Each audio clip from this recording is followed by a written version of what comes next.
Bienvenidos a Financiero News. En los próximos 30 minutos usted recibirá la mejor información sobre economía, finanzas, negocios e inversiones para que usted pueda tomar buenas decisiones. Para iniciar, damos paso a nuestros principales titulares. El economista Felipe Argote demuestra que es factible la construcción del tren Panamá-David. En Compliance, los datos son activos que las empresas deben proteger. En Marítimo y Logística, navieras japonesas apuestan al eje estratégico de Panamá. Y Desde el Mercado analizaremos cómo la situación en el estrecho de Hormuz está reconfigurando rutas de comercio y generando nuevos acuerdos entre países. Todas estas informaciones y más en breve en su informativo Financiero News. Iniciamos y los dejamos de inmediato con nuestro resumen de actualidad. Panamá se mantiene dentro del grupo de economías de ingreso alto en la clasificación anual del Banco Mundial, una categoría que reconoce el nivel de ingreso del país, pero que también eleva el reto de convertir esa posición en mayor productividad, empleo formal, innovación y competitividad. La lectura de fondo es que Panamá ya no solo debe crecer, sino demostrar que puede sostener un desarrollo más inclusivo, atraer inversión de calidad y fortalecer sectores estratégicos como logística, servicios financieros, tecnología, energía limpia y comercio regional. En otra información, el programa de residencia permanente para inversionistas calificados otorgó 268 certificados entre julio de 2025 y junio de 2026, respaldados por inversiones por $113 millones, según cifras del Ministerio de Comercio e Industrias. El resultado representa 75 certificados adicionales y más de $23 millones por encima del periodo anterior, impulsado principalmente por el sector inmobiliario, que concentró el 87.3% de los certificados.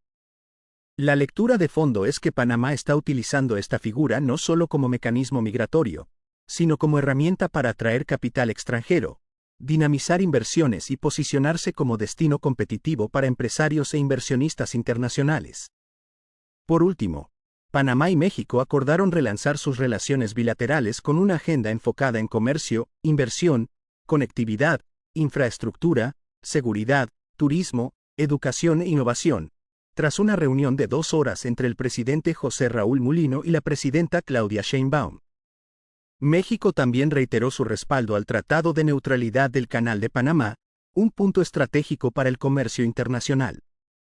La lectura de fondo es que Panamá busca convertir la cercanía política con México en más inversión, mayor presencia empresarial y cooperación regional, mientras fortalece el respaldo internacional a la neutralidad del canal.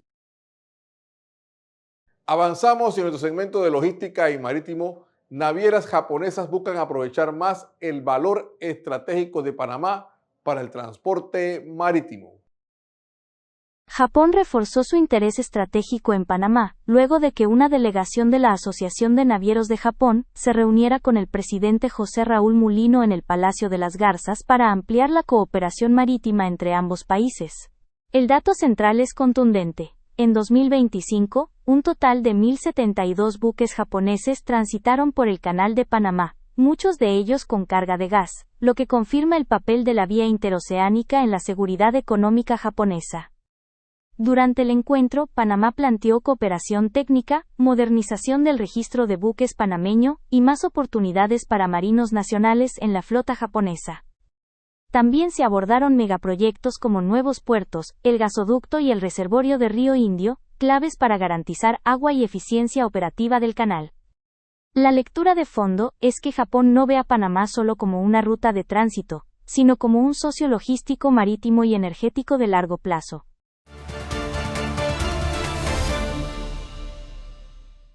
Ahora le presentamos la cifra de la semana. 98%. El total que Panamá registra en cumplimiento de transparencia fiscal, según un informe de la Dirección General de Ingresos. El país pasó de un 69% de incumplimiento en registros contables en 2019 a un 93% de cumplimiento, mientras que en beneficiarios finales alcanza un 98% y en propiedad legal un 97% de cumplimiento. Con la cifra de la semana, vamos a nuestra primera pausa comercial. Enel y Financiero News presentan el Foro Estratégico del Mercado Eléctrico 2026, definiendo la agenda del país en un entorno global en transformación.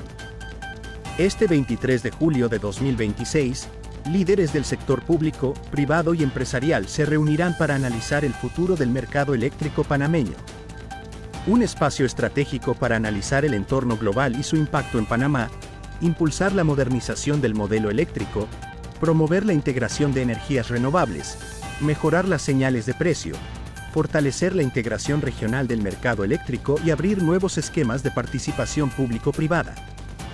Foro Estratégico Mercado Eléctrico, una cita clave para entender hacia dónde va la energía en Panamá. Para más información escriba a noticias@financieronews.com o llame el 393-0654. Auspician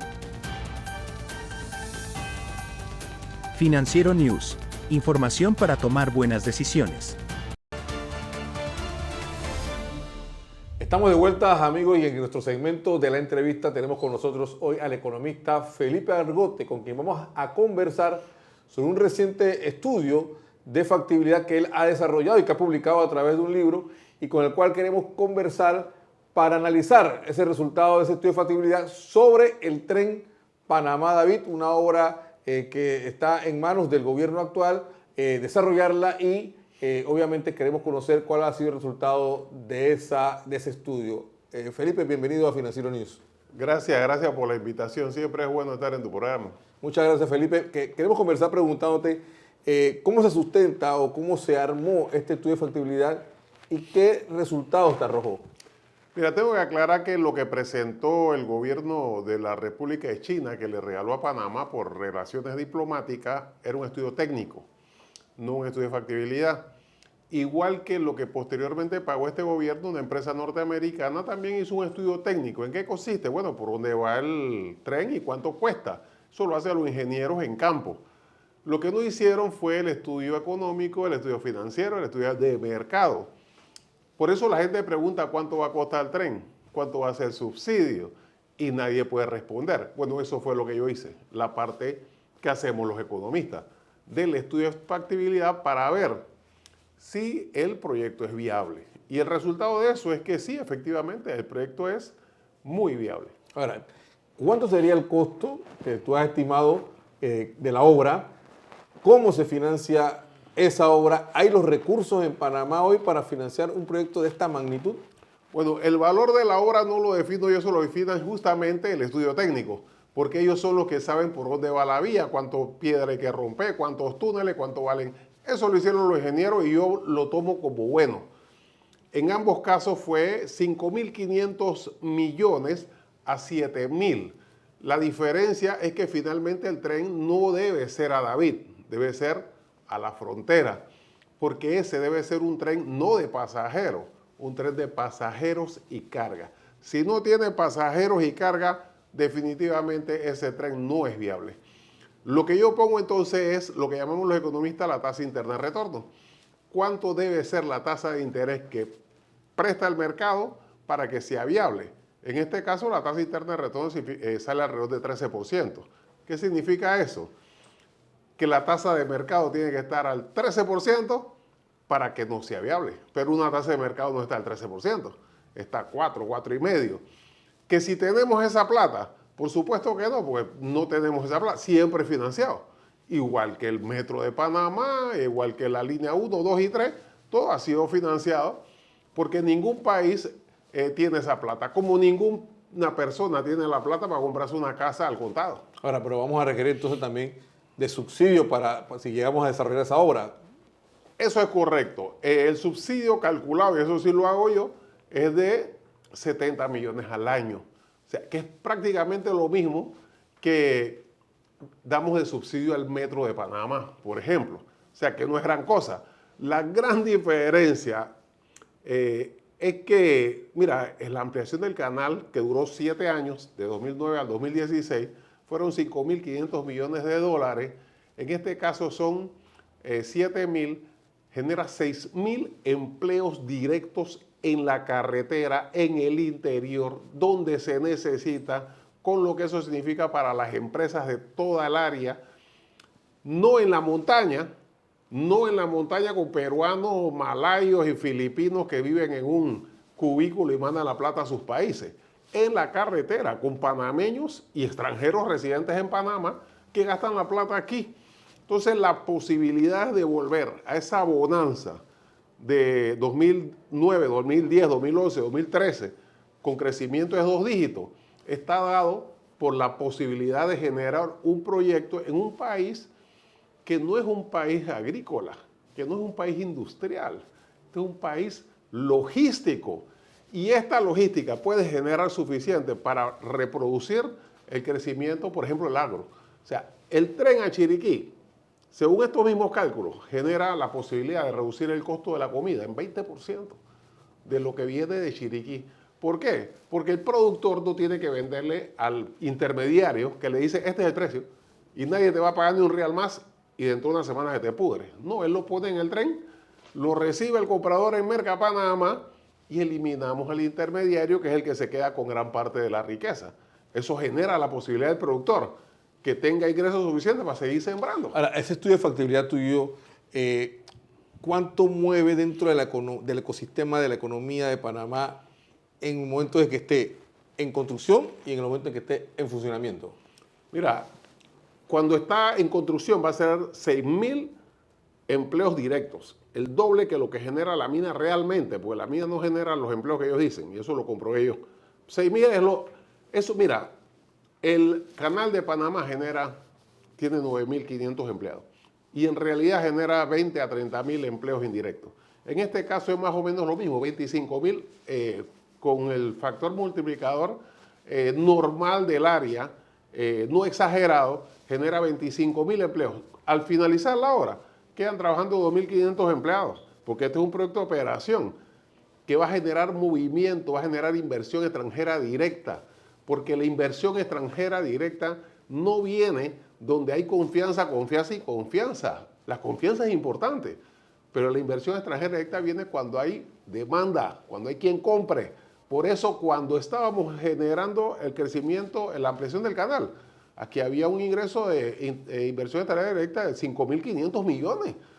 ¿Por qué? Porque había plata. Ahora bien, tu estudio demuestra qué tipo de figura se utilizaría para esta construcción o llevar adelante este proyecto, ya sea una APP o que sea el Estado que haga una licitación pública internacional. O sea, ¿qué modelo ves tú que dentro de tu estudio que se puede aplicar? Mira, la parte administrativa la define el Estado. Yo personalmente considero que debe ser una alianza público-privada. Yo no creo que debe ser estatal. Primero porque el Estado no sabe de eso. Eso tiene que operar una empresa que sepa de trenes. Además, yo no quiero que los políticos y los diputados llenen eso de parientes y entonces quiebren y resulten un gran desastre. Yo quiero que sea operativo. Y si aquí, cuando el gobierno dijo el tren, inmediatamente Inglaterra dice yo te doy la plata y España dice yo te pongo la plata. Y cuando se dijo del tren Panamá-David, los ticos dicen yo consigo la plata donde sea para que lo lleves a la frontera. ¿Por qué? Porque sacar la producción a ellos muchas veces le puede salir más barato traerla de Costa Rica al puerto de Balboa que llevarlo al Caribe.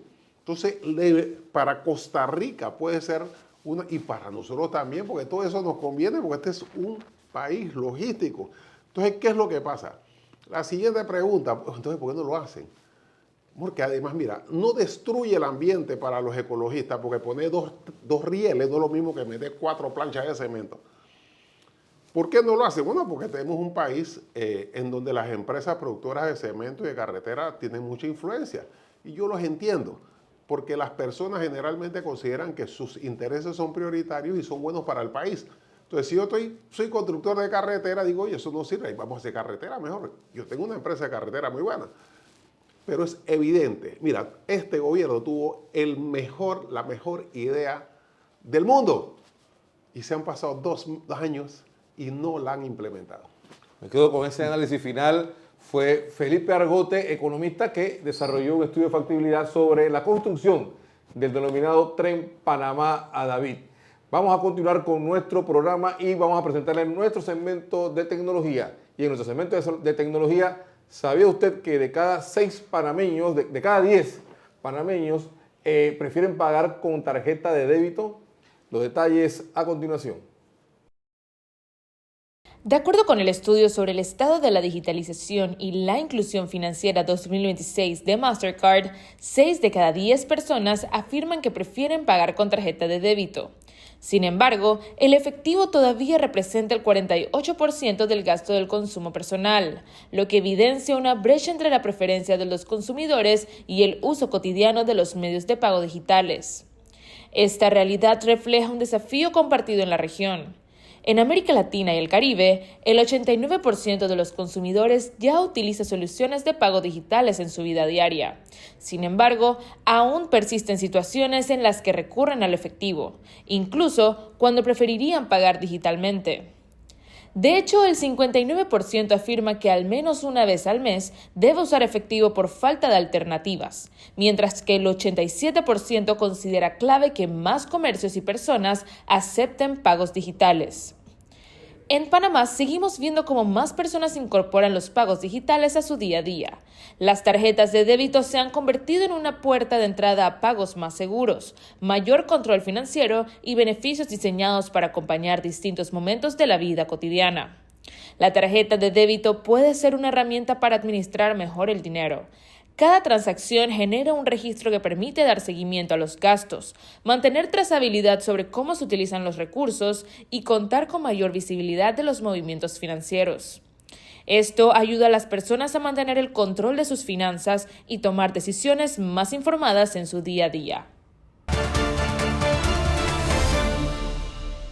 Enel y Financiero News presentan el Foro Estratégico del Mercado Eléctrico 2026, definiendo la agenda del país en un entorno global en transformación. Este 23 de julio de 2026, líderes del sector público, privado y empresarial se reunirán para analizar el futuro del mercado eléctrico panameño. Un espacio estratégico para analizar el entorno global y su impacto en Panamá, impulsar la modernización del modelo eléctrico, promover la integración de energías renovables, mejorar las señales de precio, fortalecer la integración regional del mercado eléctrico y abrir nuevos esquemas de participación público-privada. Foro Estratégico Mercado Eléctrico, una cita clave para entender hacia dónde va la energía en Panamá. Para más información escriba a noticias@financieronews.com o llame el 393-0654. Auspicia Financiero News. Información para tomar buenas decisiones. Estamos de vuelta y ahora nos vamos directamente hasta Lima, Perú, donde se encuentra José González, Managing Partner de GCG Advisory, con quien vamos a conversar sobre lo que ocurre en los mercados y a nivel internacional. José, bienvenido a Financiero News. Encantado, Orlando, siempre estar con ustedes. José, vamos a preguntarte lo que está ocurriendo hoy día en el Estrecho de Hormuz. Pareciera que está reconfigurando rutas de comercio a nivel global. ¿Qué opinión tienes tú al respecto de todo esto que está ocurriendo? El reinicio de las hostilidades entre las partes ha generado no solo una reacción en el petróleo, el barril del Brent ha vuelto a superar la barrera de los 82, acercándose o sobrepasando los 85, se mantenía a niveles de $73, $75 el barril, que eran los niveles de marzo, antes de que se iniciaran las hostilidades, igual por encima de los niveles de 61 a 63 al cierre del año pasado, indicando que el mercado se vuelve a poner ansioso, que las hostilidades no son parte de un proceso de negociación, sino de que acaso se vuelva a replantear un escenario de guerra en el Estrecho de Hormuz, volviéndolo a cerrar. Los reportes de los Estados Unidos es que siguen transitando 8 millones de barriles diarios de los 20 millones que transitaban antes de las hostilidades, con lo cual el mercado petrolero parecería estar más o menos estabilizado. Lo cierto, como preguntas, Orlando, es que para cualquier efecto práctico, el Estrecho de Hormuz pareciera que no va a volver a ser lo que era hasta el primer trimestre de este año y que las tensiones en los mercados energéticos se van a mantener, manteniendo la presión sobre la inflación global, particularmente en el norte global, donde hay demanda más amplia de combustibles, poniendo presión en los bancos centrales para que suban las tasas de interés y eso afecte los mercados accionarios. Sin embargo, esta semana se publicó la inflación de los Estados Unidos del mes de junio y estuvo por debajo de lo esperado, 3.5% anualizada, comparada a 4.2% en el mes de mayo, y eso ha dado un cierto aire a los mercados de acciones, que sin embargo esperan en un 63% de los operadores un incremento de las tasas de interés por parte de la Reserva Federal en septiembre, y dos incrementos en las tasas de interés del Banco Central Europeo, que ya incrementó las tasas una vez, con lo cual los mercados van a seguir pendientes de esas dinámicas. Han tenido una reacción positiva, estamos ya en la época de resultados corporativos y los bancos que son los primeros que anuncian, los bancos comerciales y de inversión han tenido resultados extraordinarios. Hubo una corrección inicial de los hyperscalers, las compañías que invierten en data centers y en la digitalización de la economía, sin embargo se recuperaron. IBM, sin embargo, tuvo una corrección del 25% cuando anunció que esos resultados no era lo que se esperaba. Los mercados se van a mover entre la curtosis positiva de la inversión en inteligencia artificial y la negativa de los eventos geopolíticos. José, definitivamente que la situación en Hormuz, lejos de verse claramente una solución, va a seguir en tensión en las próximas semanas. Pareciera ser que también Trump, más que buscar una salida militar, está buscando una salida comercial, tratando de generar acuerdos comerciales en la región para, si quiere decirse, rodear a Irán y aislarlo. Correcto, el problema sigue siendo, Orlando, que el estrecho de Hormuz lo dominan Omán e Irán. Es decir, no hay forma que Irán no tenga una influencia en ese estrecho de 33 kilómetros de ancho y que genere disrupciones. Ya hay iniciativas, hay un oleoducto saudí que va desde el estrecho Hormuz al lado opuesto para sacar petróleo, pero no es suficiente para movilizar el volumen de petróleo que se produce en la región. Hay nuevos planes de construir nuevos oleoductos, incluso un ferrocarril para movilizar el petróleo sin pasar por el estrecho Hormuz. Sin embargo, esos proyectos van a tomar años en ser desarrollados. Uno de los países petroleros más afectados es Irak, porque está encerrado en el estrecho de Hormuz del lado este del estrecho de Hormuz, y por otro lado la infraestructura iraquí está muy afectada después de la invasión de los Estados Unidos.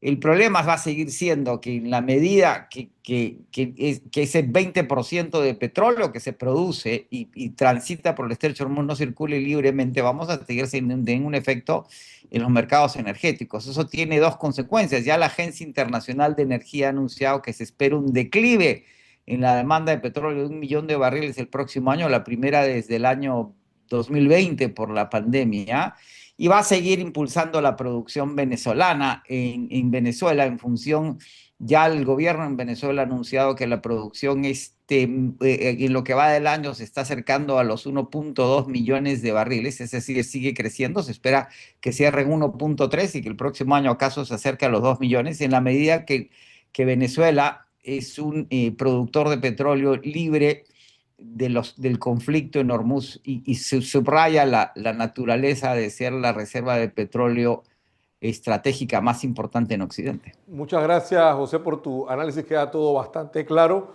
Fue José González, Managing Partner de GCG Advisory, en nuestro segmento Desde el Mercado. José, te volveremos a tener en una próxima ocasión. Encantado siempre. Continuamos con el programa y en nuestro segmento de Compliance, Fidel Gómez nos explica la importancia de los datos como activo que debe proteger toda organización. Fidel, bienvenido a Financiero News. Orlando, muchas gracias por el espacio. Un gusto estar nuevamente con la audiencia de Financiero News. Hoy quiero hablarles de algo que quizá no asociamos inmediatamente con el compliance, pero que se ha convertido en los temas más críticos de cualquier organización: los datos. Los datos se han convertido en el activo más valioso de la institución y, como todo activo valioso, necesita ser protegido, gobernado y gestionado con el mismo rigor que se maneja el dinero. Por eso el día de hoy les comparto 5 puntos claves sobre cómo el compliance aborda hoy la gestión de datos. Punto número 1. Los datos como un activo regulado. Hace unos años los datos eran simplemente información que se almacenaba. Hoy los reguladores en todo el mundo los tratan como un activo que debe gestionarse con reglas claras. leyes de protección de datos, regulaciones de privacidad, normativas de ciberseguridad, todas apuntan a lo mismo. Las organizaciones son responsables de los datos que recopilan, almacenan y procesan, y si algo falla, el responsable es la institución. Punto número 2. Data Governance. El Data Governance o el gobierno de datos es el conjunto de políticas, procesos y responsables que definen cómo una organización gestiona su información. Para el compliance, eso significa saber exactamente qué datos se tienen, dónde están, quién tiene acceso y por cuánto tiempo se conservan. Sin esta claridad, una organización no puede cumplir con las regulaciones y no puede cumplir o defenderse ante el regulador. Punto número 3. Los estándares internacionales como guía. No hay que inventar el camino desde cero. Existen estándares internacionales como la ISO 27001 de seguridad de la información o marcos NIS que guían a las organizaciones para saber cómo proteger y gestionar sus datos de forma correcta. Adoptar esos estándares no es solo una buena práctica, cada vez más reguladores los exigen como una referencia mínima de cumplimiento. Punto número 4. La capacitación como primera línea de defensa. La tecnología más avanzada no protege a una organización si las personas no saben cómo manejar sus datos correctamente. El error humano sigue siendo la causa número 1 de las brechas de información.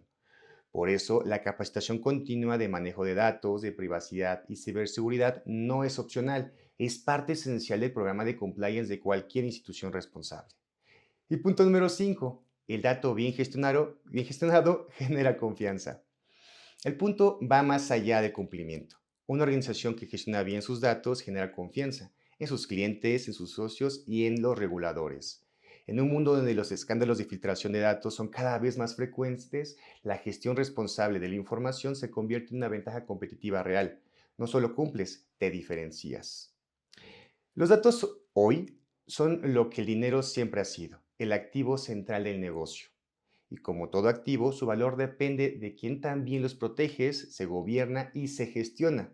Las organizaciones que no gobiernan sus datos hoy pagarán el precio de mañana, en multas, en reputación o ambas. Soy Fidel Gómez y eso es todo por hoy. Hasta la próxima cápsula. Regreso contigo, Orlando. Gracias, Fidel. Amigos, y de esta forma llegamos al final de nuestro programa, pero antes los invitamos a seguirnos en nuestras redes sociales y además, si usted quiere volver a ver este programa, puede suscribirse a nuestro canal de YouTube Financiero News. Les invitamos a una próxima edición con la mejor información en economía, finanzas, negocios e inversión para que usted pueda tomar buenas decisiones. Hasta pronto.